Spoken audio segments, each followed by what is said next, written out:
originates. Okay. Recording is in progress. Okay, all good. So you're seeing my screen, trigeminal neuralgia, my name, etc. Yes. Yes. Right. Yeah, Okay. all good.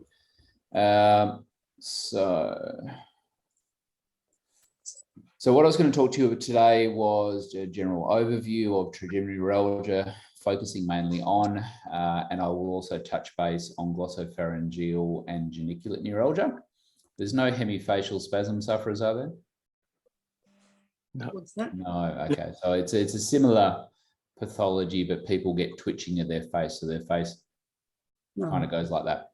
No. Some of the medications and then non-medical management of. Okay, so by definition, trigeminal neuralgia is recurrent, one-sided. Having said that, maybe 1 to 2% of TM people can have bilateral neuralgia. Shocks of pain in the face that are classically described as electric or shooting. They come on like that, they go away like that. They generally last for less than 5 seconds, each shock, and by definition have to last for less than 5 minutes. So if someone describes pain that comes on over the period of 1 to 2 minutes, lasts for 30 minutes, and then goes away over 1 to 2 minutes, it is not trigeminal neuralgia. Oh, really?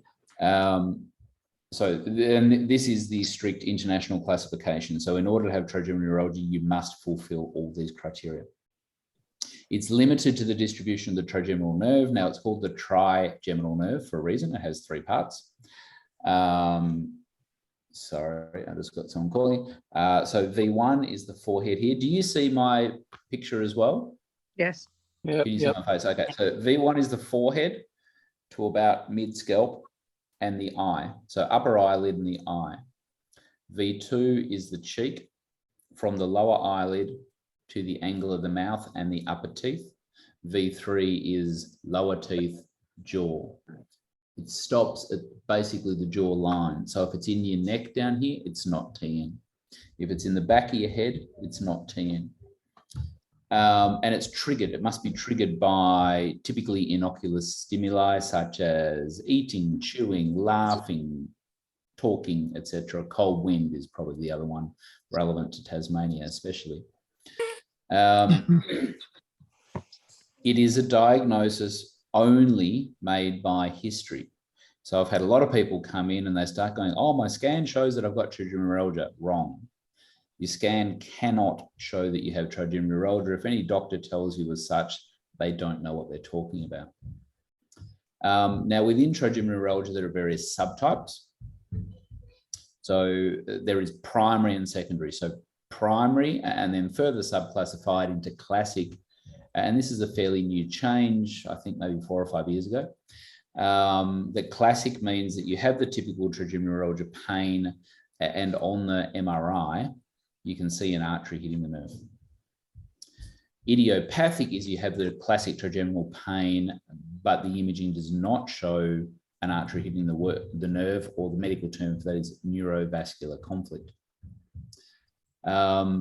Secondary is where there is a lesion, such as a tumor or a cyst or multiple sclerosis, etc., that's causing the TM.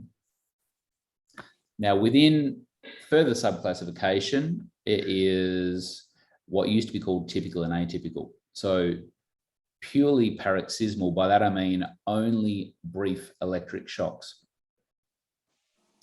And that used to be called classic trigeminal neuralgia. So that it's a bit confusing because they changed the terminology, but kept some of the old terminology and reused it. So depending upon what point you've learned and what paper you read, etc., it can have different inference now. So to reiterate that, so classic used to refer to, or typical classic was only sudden shocks of pain. But you can now have classic trigeminal neuralgia with concomitant continuous pain, which was previously mainly, most people followed Kim Birchall's classification. He's an American neurosurgeon. If 50% of your pain is continuous, then that will be called with concomitant continuous pain, and that used to be called atypical trigeminal neuralgia. So this is all by the strict definition, etc. Okay, so there is a very broad differential. So if you do not fit the above criteria, then you don't have trigeminal neuralgia. There is a very close subset called the trigeminal autonomic cathalgias, or TACs, and of which Sunt and Suna. Now, they've generally been referred to as separate entities to trigeminal neuralgia. I personally believe that they're a subset of the same thing, and some of the literature is now coming to bear that. So SUNCT, sudden onset unilateral neuralgiform headaches with conjunctival injection and tearing. It's a bit of a handful. So basically that means trigeminal neuralgia with conjunctival injection means the white part of your eye goes red and you get tearing just from one eye, not both. So I guess you can cry when you're in pain, obviously, but that's a separate entity. And SUNA is sudden onset unilateral neuralgiform headaches with autonomic features, basically. And autonomic is not only can you get the red eye, the watery eye, but you can get a runny nose, you can feel like you've got hay fever, congestion, sinus, etc. And that's all part of the autonomic nervous system, which is a separate part. Now, people used to say that if you've got those, you shouldn't be treated like trigeminal neuralgia. I personally think that is incorrect, and I've operated on several SUNCT people, especially with complete success. Okay, so other things that can cause pain. The most common one is dental disease. I don't know, 30–40% of people that come to see me have had at least one tooth pulled out to no avail. And furthermore, dental work can sometimes precipitate neuralgia because the nerves that supply all the teeth is the trigeminal nerve. So there's a nice picture that could do it. Herpes zoster. So this is shingles. And you can see the shingle pattern here around their eye. So this is in both V1 and V2 distribution, especially in adults. It can be incredibly painful.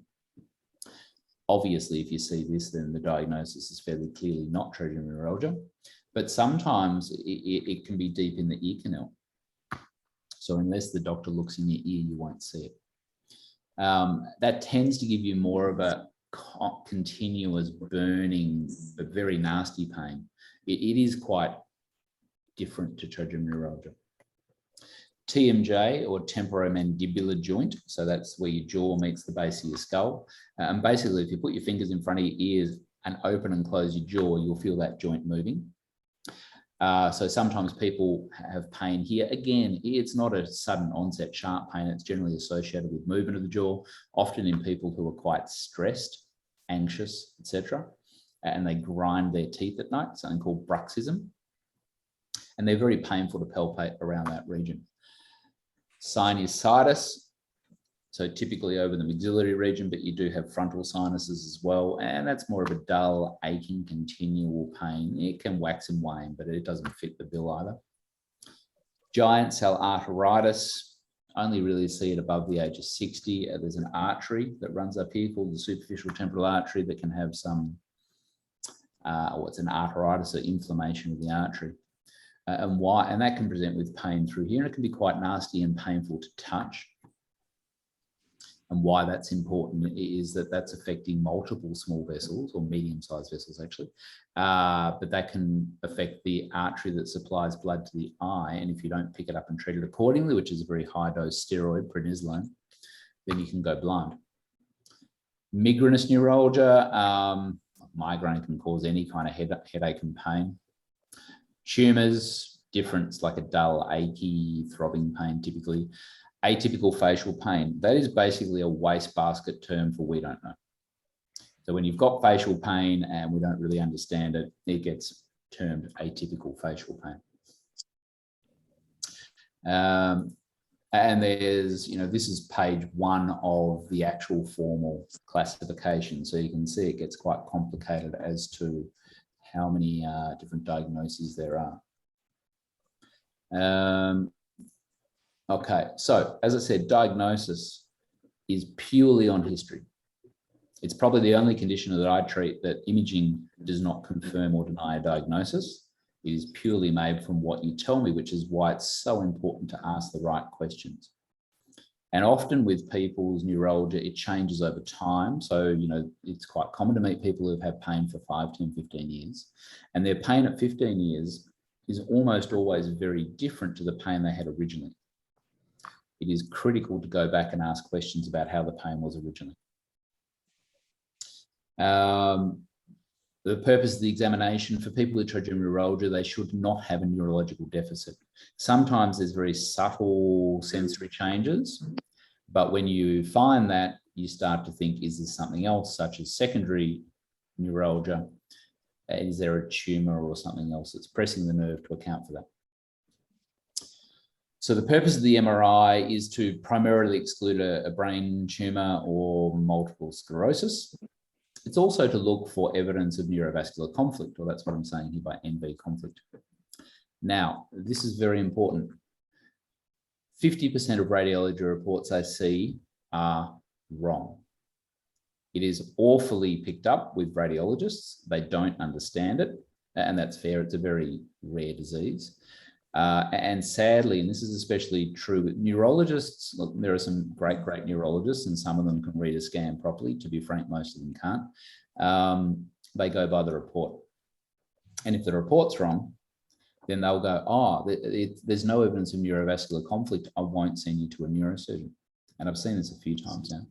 And then that just sets up a whole house of cards that is really disappointing for the patient. Because even if I don't see an artery hitting the nerve and it is idiopathic trigeminal neuralgia, there's almost, if it's proper trigeminal neuralgia, there's almost always something I can do.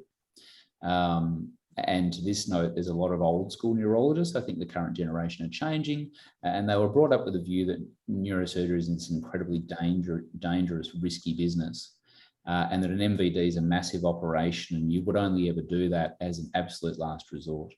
To put it in perspective, I quote a less than 1% risk of anything bad happening. And I've never, touch wood, caused any significant deficit to a patient yet. So this idea that it's risky surgery is just nonsense. In this day and age, it is just not. 30 years ago, sure, probably had a 5% mortality rate. Nowadays, it's very different. You know, in terms of the risk of dying from this surgery, the anaesthetic's a bigger risk than that. Okay, so what you see here is, this is the brainstem. That's the trigeminal nerve on the left and on the right. So if you look here, there's this is the vein, ignore that. But can you see this dark spot here and there? That's the superior cerebellar artery. And that is neurovascular conflict. And you see on this one, here's the proximal loop, here's the distal loop, and you can see that it is actually slightly bowing the nerve. If I see this in a patient who has typical trigeminal symptoms, I will quote them a greater than 95% chance of waking up from surgery pain-free instantaneously. And the likelihood of remaining pain-free off medication at 10 years is greater than 70%. Okay, so the treatment is initially medication. Once you've established the diagnosis, obviously. The stalwart of treatment is carbamazepine or Tegretol, you may know it as. And if it doesn't, it's almost so effective that if you don't get significant relief with Tegretol, it makes you question the diagnosis. The key to any of these medications is to start low and go slow. Because if you start someone on, for example, 300 BD of carbamazepine, they'll likely get awful side effects. They'll say, I hate the medication, and they'll never try it again. So I would typically start someone, depending upon age and sort of body size, anywhere between 100 milligrams once a day to twice a day, and then slowly build up from there. And it might take a couple of months to get there. If you're in a really, really bad situation with your pain, then yeah, we'll ramp it up faster. I'm not going to go through each medication. We don't have time for that. But basically, the next one within carbamazepine, there is what's called a mirror drug. So it's an isomer. The classic one that you may have heard of is thalidomide. So, you know, the anti-nausea pregnancy drug that causes birth defects. So actually that drug has a left and a right hand to it. And when you separate out one of them, I can't forget which it was a fantastic anti-nausea drug with no side effects.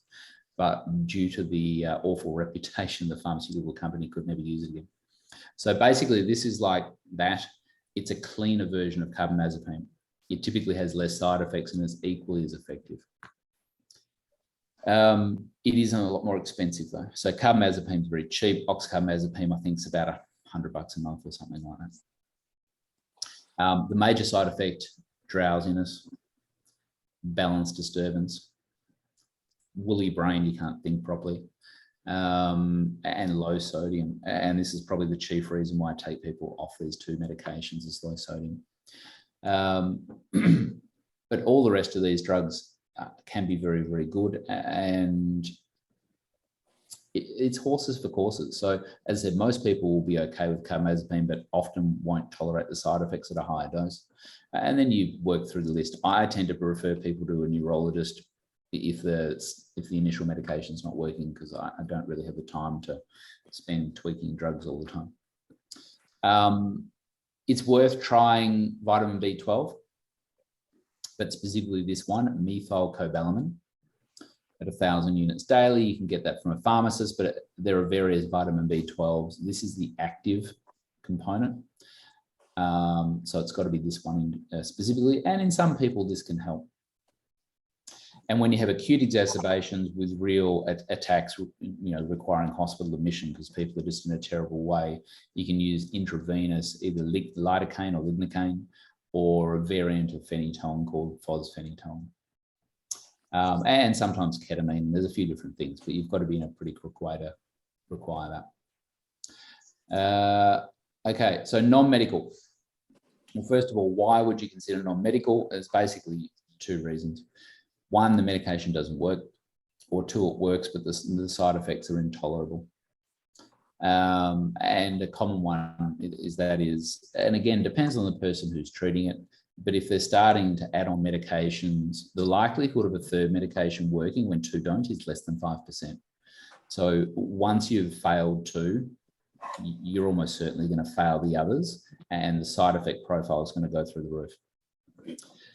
So there are basically three components to non-medical treatment. There's a microvascular decompression, which I'll come back to. There is percutaneous procedures where you stick a needle through the face, in through the base of the skull, and either you inject a chemical called glycerol, which kind of kills the nerve, you inflate a balloon, which crushes the nerve, or you can do a little electrical probe and cook the nerve. Effectively, all they're doing is destroying the nerve. You can do a nerve block. Look, it's very rare. I put local anesthetic into either V1, V2, or V3, and radiation therapy. So it's stereotactic radiation surgery. And I'll touch base on those more. So for an MVD, things that I'm considering, is it appropriate? Have we failed medication? And is that failed medication with someone who actually knows what they're doing? Obviously your age, but probably less so than chronological age is physiological age. We've all met 45-year-olds who have the physiology of a 90-year-old and vice versa. So I'm not that phased by your chronological age, but if you're 50 and you've had 4 heart attacks, 2 strokes, you know, kidney failure, no. What kind of disease do you have? So an MVD for multiple sclerosis still is an option, but you have to see convincing evidence of neurovascular conflict. I would never do it if I don't. And this is controversial. And there's a lot of old school people who will just have this staunch belief that it doesn't work in MS. That's complete rubbish. Anyone who says never or always, ignore. Now, which kind of neuralgia? Is it type 1? As I said, I will quote, well, by type 1, I should have changed that, classic. Greater than 95% chance you wake up pain-free. If it's idiopathic, i.e. where I don't see an artery hitting the nerve, 50% of the time when you go in there, you do find something, because MRIs are good, but they're not nearly as good as a microscope. And there are some techniques I can do. Traditionally, it used to just squeeze the nerve with your bipolars. Now I, in certain cases, offer something called an internal neurolysis, where I divide the nerve up into individual pieces. What procedures have they had in the past? Are you on blood thinners? So if there's an incredibly, I can't do this operation on blood thinners, I'll do it on aspirin, that doesn't bother me, but anything more than that I won't. If the risk of coming off your blood thinner is too high, then you're probably heading towards stereotactic radiosurgery. That's incredibly rare. And then obviously patient preference. There is a subset of people that will just say, no way, Jose, are you ever opening up my head? And that's fine, it's their choice. So for me, where appropriate, the MVD is the first line. It is the only non-destructive procedure. So it's the only one that has a chance of you waking up completely neurologically intact, because any of the percutaneous or radiation, the side effect is facial numbness. It works the most out of any of them, and it offers the longest durability of cure too. So for a variety of reasons, it's the first choice for me. That has to be counted against your personal, not literature quoted, personal complication history. So it's all fine and dandy to quote, the person who's published the most in the world saying there's a less than blah, blah, blah percentage chance of me hurting you, when your actual one is nothing like it. Having said that though, it is by far and away the most invasive. But most people, I operate on a Wednesday in Melbourne, most people are home on Sunday. The first 2 days, I'll tell you won't like me, because often you've got a rip snorting headache, nausea and vomiting. But often people turn around very quickly following that. Okay, so I'll speed up because I think we're going a bit slow, but if you've ever had oral herpes, so cold sores, that never goes away. You can't cure it. It lives back in the nerve. So if you've had that, I will put you on, it's an antiviral medication 3 days before, and that's to try and stop reactivation. It can still happen, but it reduces it. Stereotaxis is a special, I call it GPS for the brain. So you'll get a scan before, which can show me where I am in your head. It's done under a general anesthetic. And the idea is to dissociate the artery away from the nerve, and sometimes the vein, depends on the situation. For me now, the surgery takes somewhere between 2 to 3 hours. You spend the first night in a high dependency or an ICU. So at Epworth, we don't have an HDU. So you spend the first night in ICU, and that's every cranial procedure I do. It's a safety thing. Okay, so risks dependent upon your situation. No improvement is less than 5%. Facial numbness with an MVD is very low. To have profound facial numbness, I've never had or seen, but I guess it's theoretical. Facial paralysis is actually a different nerve. That's the 7th nerve, and I quote a less than 1% chance. Sorry, I've got my wedge. What's up? No, go and play on your iPad. I'll move my iPad. Double vision. I've kind of changed the way that I do this operation a little bit now. I used to, and this is classically taught, you just place some Teflon between the artery and the nerve. I no longer do that because I've seen multiple recurrences. I now try and make sure that the artery, basically nothing is left touching the nerve. Now, in order to do that, you tuck it up into the corner, which is where the 4th nerve is. And I've probably had about 10% now, some form of transient double vision. I've never had a permanent one. I've had one last out to two weeks, and you get double vision looking down and in. Because the nerve is thinner than a piece of spaghetti, and it's about the consistency of a piece of spaghetti. So it's pretty unforgiving, but it's just because I tuck it up adjacent to it. Hearing loss or deafness, less than 3%. Again, I've never had it. Major stroke, less than 1%. Never had balance disturbance. Sometimes people get it. The concern is as you approach over the balance part of the brain called the cerebellum, which I've never injured, but some people can just get a little bit of balance issues for a while thereafter for reasons I'm not entirely sure. Bleeding requiring redo surgery or infection, less than 1%, and a CSF leak, which is brain fluid leak, again, touch wood, I've had one of. Sorry. Are you seeing a picture now? Hang on. Can you see a picture of an artery? No. Not No. yet. Yes or no? No. Oh, here we go. What about now? Yes. Okay. Yes. So this is the trigeminal nerve on view. So this is top, bottom, further into the brain, closer to where you start. Can you see this is an artery? And there's the other loop here. And it's looping into what's called the axilla, the armpit of the nerve. You can imagine it. This is the pons, the brainstem. And that's classic. If you see this when you go into surgery, you know the patient's going to wake up well. And this is what it looks like once it's all removed. So the artery I've tucked up here, out of view. And this is what I say. I am very adamant now that you need to leave the nerve completely free. You can see how the nerve is being distorted. That should be a straight line. Okay, I think I've covered that. So what if you don't see anything on the MRI, and when I say that's me not seeing anything on the MRI, the likelihood of pain freedom waking up is lower if you don't do anything else, probably around the 70% mark, because half the time you will find something. Traditionally, what was taught was that we use this instrument called a bipolar, which is like a pair of tongs effectively. And you used to squeeze the nerve, and that's just injuring the nerve very gently.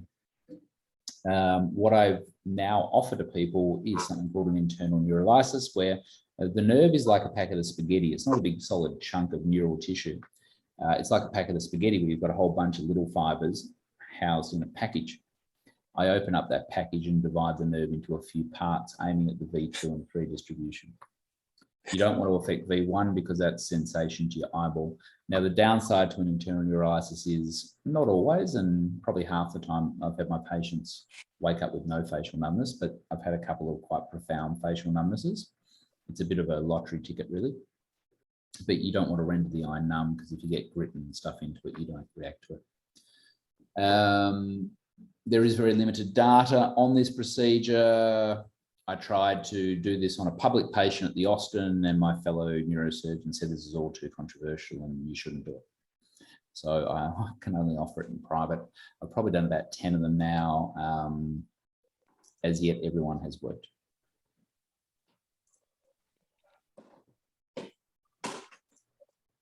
My computer has stopped. Are you still hearing me? Yes.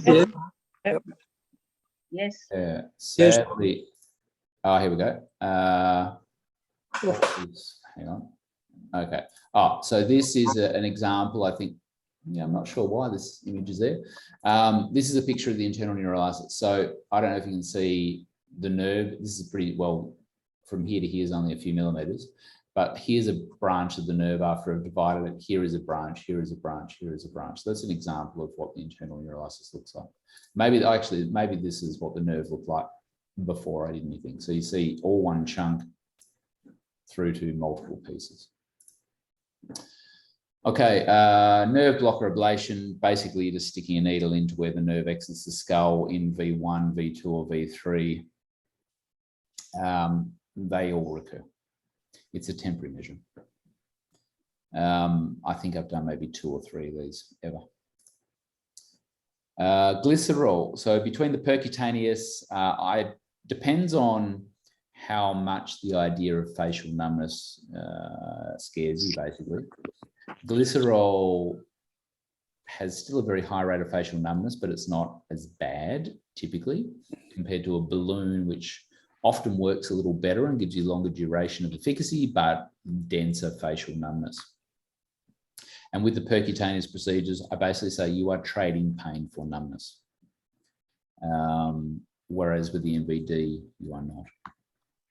So it works very well for MS.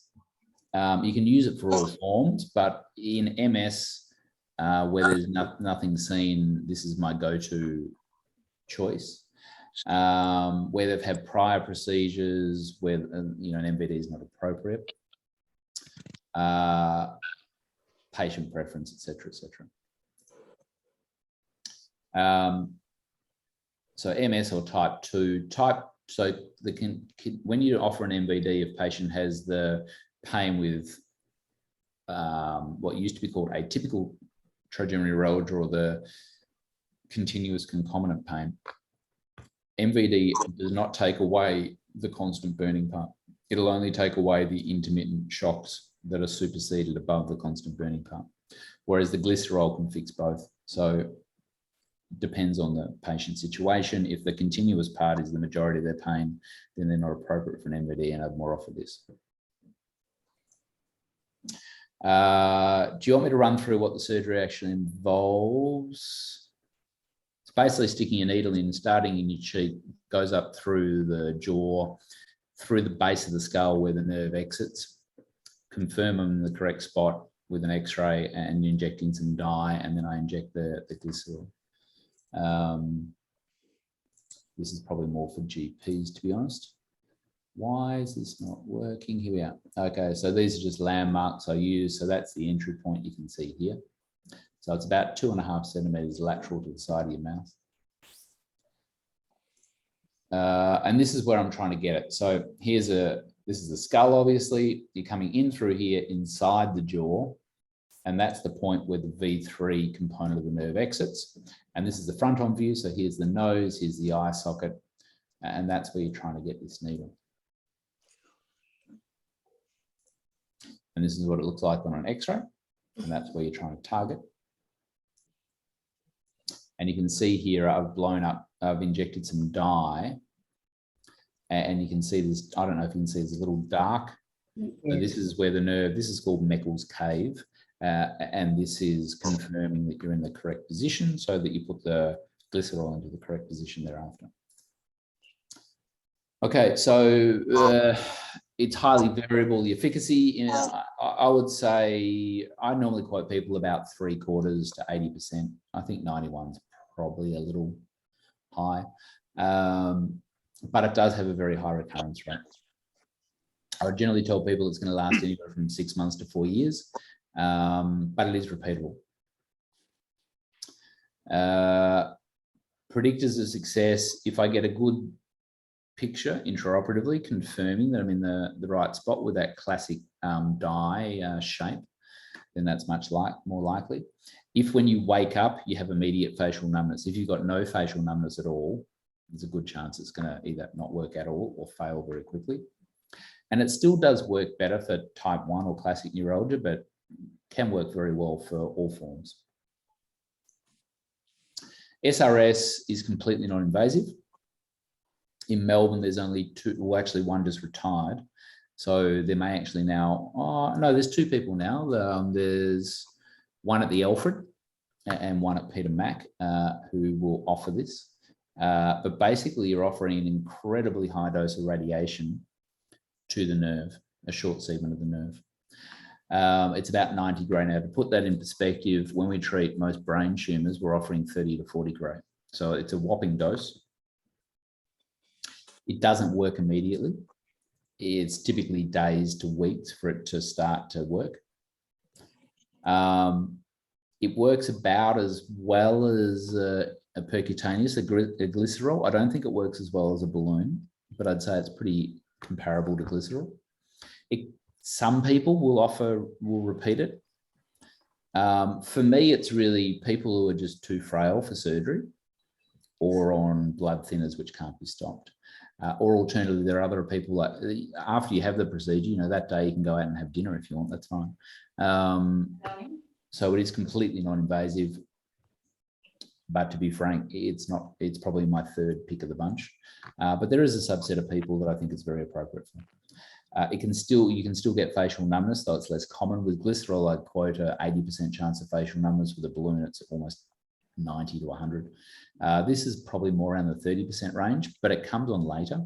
So it may insidiously creep up on you years after the procedure. This is just the planning. So that's the nerve that they're trying to target the radiation to. And again, to give you an idea of how accurate this is, like from here to here is only about 4 millimeters. So nowadays, the technology is pretty amazing. Generally speaking, there's a variety of things. Gamma knife is kind of the sexy option, but you can use cyber knife for a few different things. I don't think Tassie has a gamma knife. You would certainly have a cyber knife though. Okay, we've been going for a while. Does anyone specifically want to hear about glossopharyngeal neuralgia? No, thanks. No, not for me. No, thank you. No, thank you. Okay, I will. A short story, it's basically the same kind of pain, but deep in the back of your throat, and it's due to an artery hitting the 9th nerve as opposed to the 5th nerve.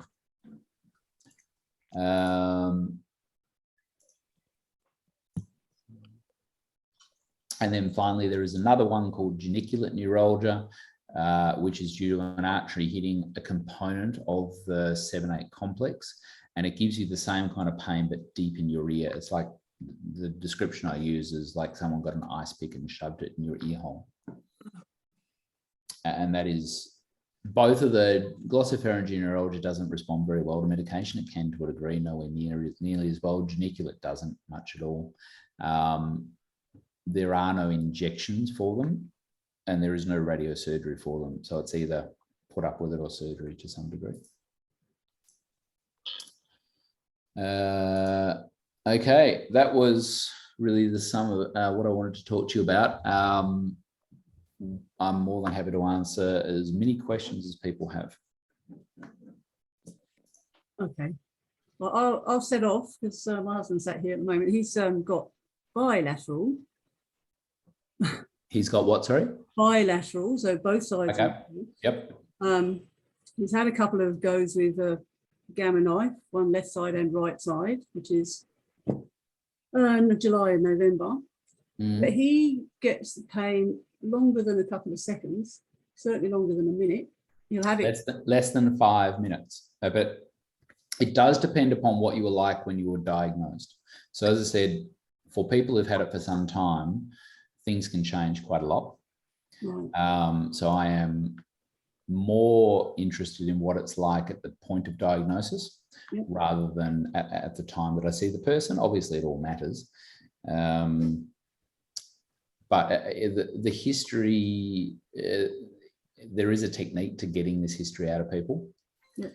And as I said, because it is absolutely critical, the history, then I am always reticent to take other people's word for it. Yep. Even neurologists. Now, there are some GPs who get it right. To be frank, that's less than 50%. Neurologists are specifically trained in this. So generally speaking, they will get it right. But to put it in, through 6 years of medical training, we focused on this topic for about 3 minutes. So it is incredibly rare. Most doctors don't understand it at all. So let alone, dentists. I've seen some fantastic ones, and actually dental school gets more information on this than we do. How much they retain of it is a different question. But it is poorly understood. And I think that's the purpose of, the network, TNAA and the like, and Trigeminal Neuralgia a day, which is in September or October. And raising awareness, because a lot of the time people just aren't aware of what they have, nor the treatment options.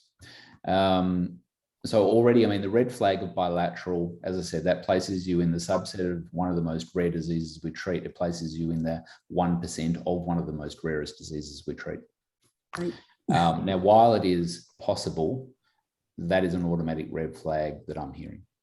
But ultimately, if you would like to have a chat to me, and I do Zoom consults all the time, because I don't necessarily need to examine you a lot for this condition. Sure. It would really come down to the history, because if the diagnosis is not TN, then obviously if you don't get the diagnosis right, any treatment offered thereafter is doomed to fail. Thank you. Somebody else put their hand up. Was it Peter? Yes, it was. I was blaming my deteriorating balance, gradual, on old age. I'm 82. I picked my ears up when you said it can be a side effect of Tegretol. I've been on I started off on 800 a day, then it was cut down eventually to 400. They started you on 800 a day. Yes. This was a GP. Yeah, like you heard my. I won't repeat myself. No, You heard my okay. comments on that earlier. Sure. So what dose are you on now? 400, 200 morning and night. Okay, so that's a relatively low dose. I've had patients up to 2,500 milligrams in a day, but that's a bit of a ridiculous dose. I would say the most common side effect is, I call it a woolly head, like you've got a hangover, you can't think properly. Your memory goes, your concentration goes, you're just not as sharp. I've been putting that down to old age. Well, look, sadly, a lot of these things do overlap, and maybe a little of column A, a little of column B. How long since you've had an attack of pain in any way, shape, or form? Well, in 10, 15 years. Okay, so I was, just briefly, I had a dental cyst, had an abscess right on the trigger point. I said to my dentist, I've got trigeminal neuralgia. I don't want you mucking around with that tooth. I think I want to go to a dental surgeon or someone who really look after that trigeminal nerve in there. Yep. So I went, I had a fancy X-ray. He found another abscess and another 2 more teeth that needed to come out. Anyway, he took the tooth out where it was. There were no issues there. I thought, that's good. He said he thought the trigeminal pain was due to the abscess. So I said, well, I'll give it a go. I'll stop the trigeminal neuralgia. I'll stop the Tegretol. So I stopped it. But then after a while, there were just a few tickles going on. And I said, it's still there. So I started myself back up on 200. Then nothing happened for a while, probably a couple of weeks, a couple of months. And after a couple of months, I felt some more tickles coming on. So I put myself back up to 400 and all has been well. So it's been more than 10 years since you've had a tickle or pain or anything, yes? Severe pain, yes, other than a tickle. No. I didn't say severe pain. I said any pain at all. When's the last time you had any pain at all from your neuralgic issues? A month ago. Okay, so you are still getting, and what is that, an electric shock or is that more of a tickle? More of a tickle. Okay. Yeah. Look, 200 twice daily is a pretty low dose, to be frank. Are you on the immediate or slow release? Slow release. Okay, so an option, and your sodium has been okay? Yes. So an option for you will be to swap over to oxcarbazepine. That is, so it's Trileptal is the company name, because it almost always is better tolerated in terms of side effects. Now, the only way to determine is it 82 versus carbamazepine is to come off it and see what happens. You could, but if you're still getting a tickle, then I'd be reticent to do that, to be honest. Better would be to speak to whomever your GP or specialist is and commence you on a low dose of Trileptal concurrently. Hang on, am I still on? A low dose of Trileptal concurrently, get you to an appropriate level and then come off the carbamazepine, accepting the fact that short-term that may make you a little bit worse because you'll be on 2 medications instead of 1. Are you there? I'm here. Okay, I'm just trying to find out where my screen, there we are. Okay. Now in terms of dosing, just give me a second. So I must say I don't prescribe a huge amount of Trileptal. Where is it? Here we are. I think it's 75. Ox covered, that sort of is not covered. Yeah, I've got here about 90. It's about $100 a month, so it is substantially more expensive. Yeah, so 75 once a day would be a normal starting dose. And then maybe after, you're in a pretty good space, so I'd even say after 2 weeks, increase it to 75 twice a day.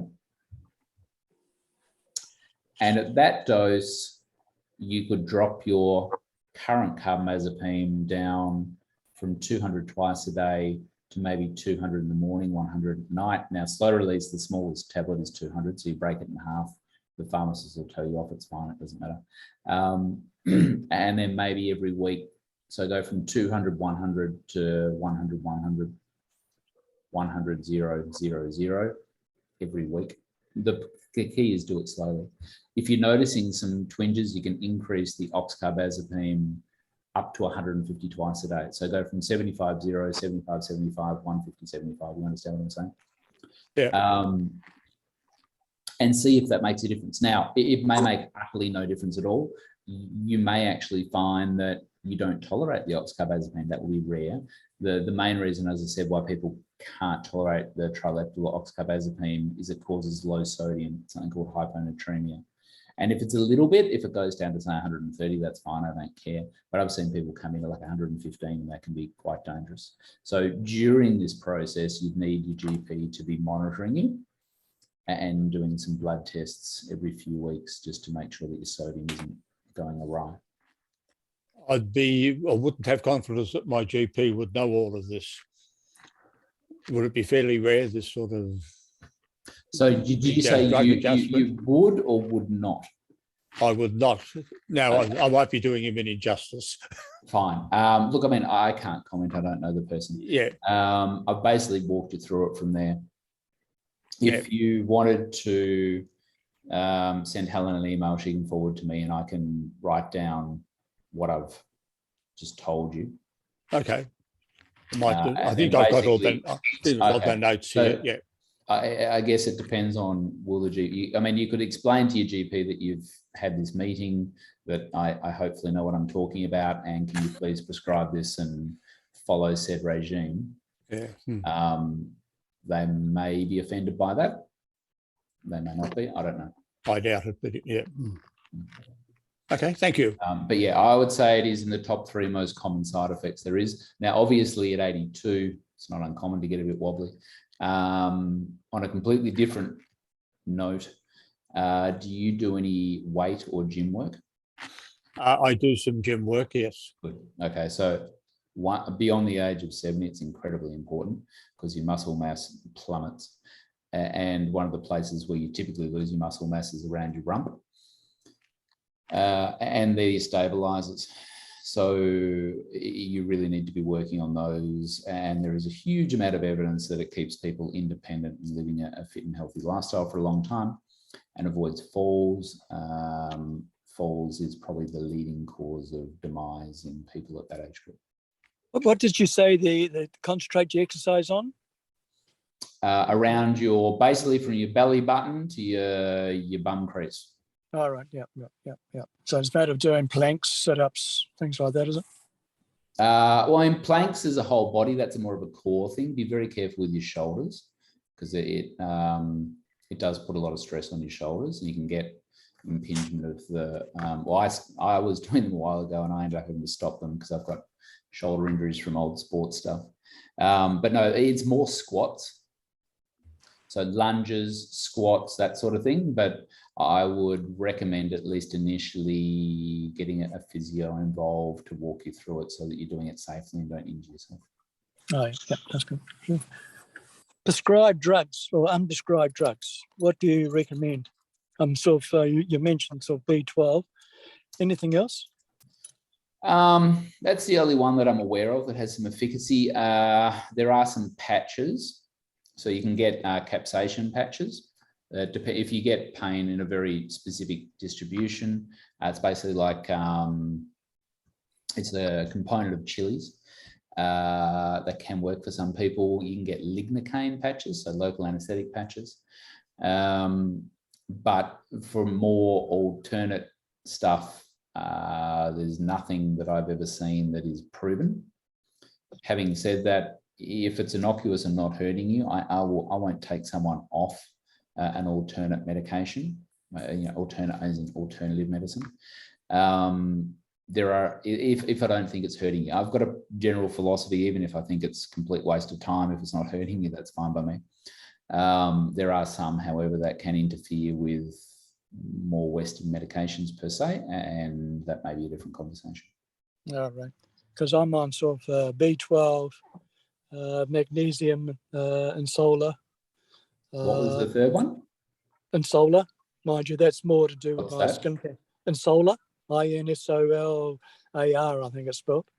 That's a company name. I don't know what the chemical name is. Oh yeah, I don't know what that is. So yeah, B12 and magnesium is fine. B12 has proven value. Magnesium, not that I'm aware of, but again, I have no issue with it. Right. Yeah.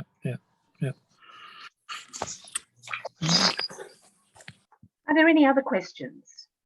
Any other comments? No, we need Yeah. a wand. Definitely need a magic wand over in this household. Well, What was what that? I might do is send everybody the details of Jeremy's or Jeremy's contact details, so that if you need to follow up and get more information, it'll be easy for you to do so. Well, you know, we've got a lot more information this morning, a review of information we've had in the past, perhaps, but I think you're changing at least a few people's lives this morning, Jeremy. Thanks very, Well, very much. Your efforts are really appreciated. Look, it's my pleasure. I find this it's a topic that I operated on someone on Wednesday, and they'd had pain for 15 years, and walking into ICU the following morning, and they looked like a Cheshire cat. And, you know, she started crying. I had a bit of a tear, and she's like, "You've just changed my family's life," which is, I don't know, it's why I do what I do, or why we doctors, I guess, in this area do what they do. And it's happy because there's a happy outcome, whereas a lot of the stuff I deal with is pretty sad. And you know, it's an area that's not particularly well understood. So by hopefully having a voice about it, it makes a difference, which is ultimately what drives me in doing all this. So if anyone would like to talk to me further, you're obviously welcome to. I'm very happy to do telehealth consultations, as I said.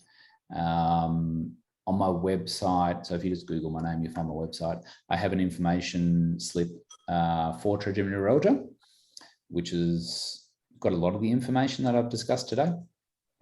And that's downloadable, so you can download that and have a read if you like, and at least I stand by that information. I've got a few links on there as to further information if you want.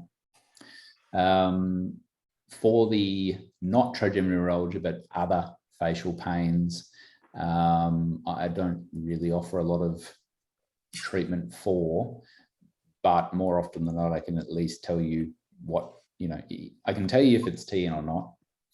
And often I can point you to what the other knot may be, but not always.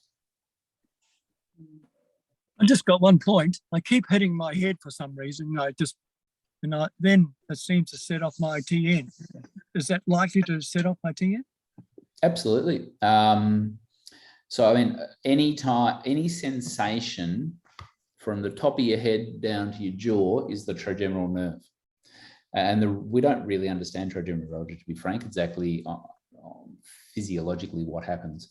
The way I describe it to patients is like, I think everyone here is a vagina remembering a normal phone. Occasionally you will call Joe Bloggs and end up speaking to Freddie White. And that was due to the wires being miscommunicated at the telecommunication center. So your trigeminal nerve is bringing sensation back from your face to your brain. And that includes pain.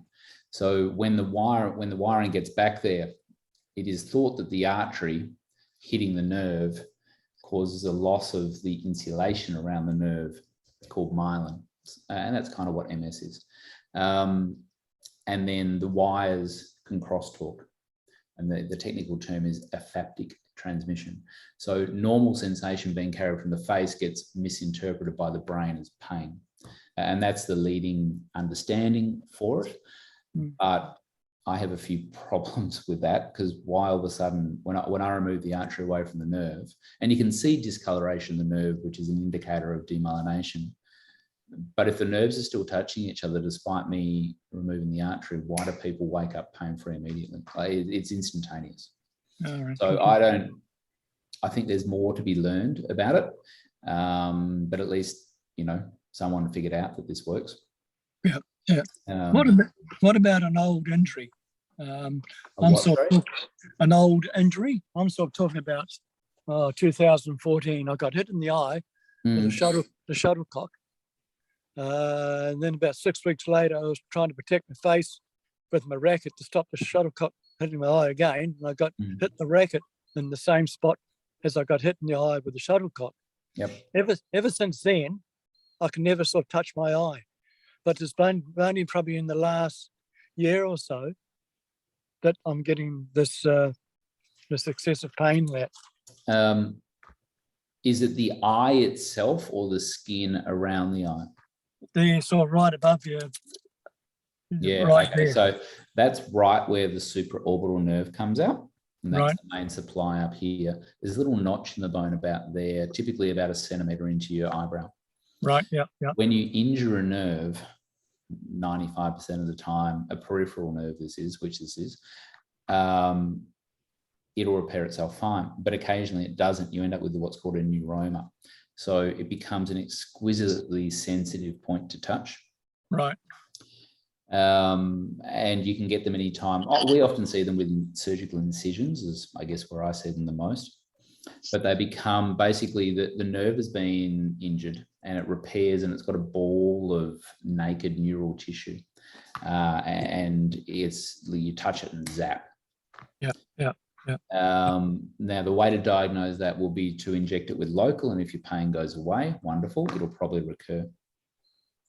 The variety of those medications that I talked to you about will generally work well for neuropathic pain, because nerve pain is not non-responsive, but doesn't work very well to typical opiates, Panadol, ibuprofen, etc.